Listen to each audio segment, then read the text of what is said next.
The art of happiness एक किताब है जिसे मनोचिकित्सक डॉक्टर हॉवर्ड कटलर और चौधारी दलाई लामा ने संयुक्त रूप से लिखा है।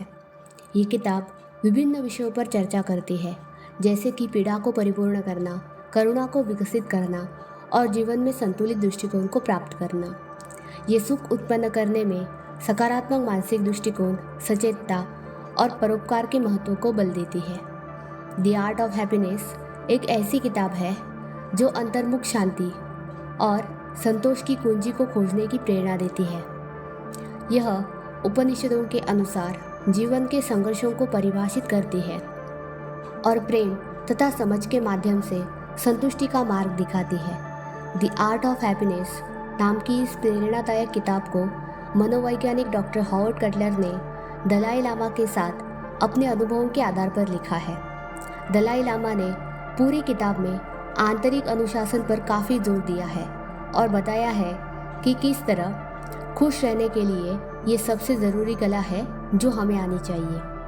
हर इंसान को हमेशा खुश रहना चाहिए, ये तो हम अक्सर सुनते हैं, लेकिन क्या हमारी ज़िंदगी में होने वाले उतार चढ़ाव हमें हमेशा खुश रहने दे सकते हैं? आपका पहला जवाब हो सकता है नहीं, लेकिन सच्चाई ये है कि अगर हम परिस्थिति से निपटने के तरीके में बदलाव करें तो हम यकीनन खुशी खुशी अपना समय बिता सकते हैं। इसी राज को बताती है ये किताब the art of happiness. Doctor Howard Cutler ने दलाई लामा के साथ जो कुछ भी समय गुजारा, जो कुछ भी उनसे सीखा, उसे इस किताब में बिल्कुल आसान शब्दों में परोसा है। कहानियों को बताने का या उसे समझाने का तरीका इतना आसान है कि कोई पहुंचा हुआ साधु सिद्ध महात्मा ही नहीं, बल्कि एक आम इंसान भी इसमें अपने लिए कुछ न कुछ ज़रूर ढूंढ लेगा। दलाई लामा इस बात को बखूबी समझते हैं कि आज की दुनिया कई गुना तेज रफ्तार से चल रही है। लोग ज़्यादातर समय अपने काम में लगा देते हैं। बच्चों की परवरिश, पढ़ाई की चिंता, जिम्मेदारियाँ सब कुछ देखनी होती है, मगर उनकी सीख ऐसी है जिसे कोई भी अपनी ज़िंदगी में बड़ी आसानी से आत्मसात कर सकता है, चाहे वो किसी भी धर्म का मानने वाला क्यों न हो। द आर्ट ऑफ हैप्पीनेस 5 भागों में बटी हुई है। पहला, द पर्पस ऑफ लाइफ यानी ज़िंदगी का मकसद। दूसरा, ह्यूमन वार्मथ एंड कंपैशन यानी मनुष्य का एक दूसरे के प्रति दयालु और विनम्र होना। तीसरा, ट्रांसफॉर्मिंग सफरिंग यानी दर्द से मुक्ति। चौथा, ओवरकमिंग ऑब्स्टेकल्स यानी मुसीबतों का हल। और पांचवा, क्लोजिंग रिफ्लेक्शन यानी आत्मावलोकन।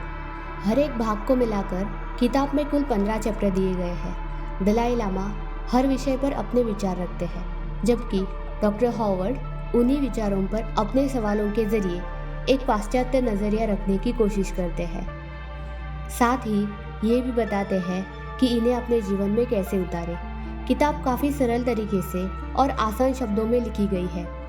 मेरी राय है कि इस किताब को आप समय देकर आराम से पढ़िए, ताकि आप इस किताब के असली मायने समझ पाएँ।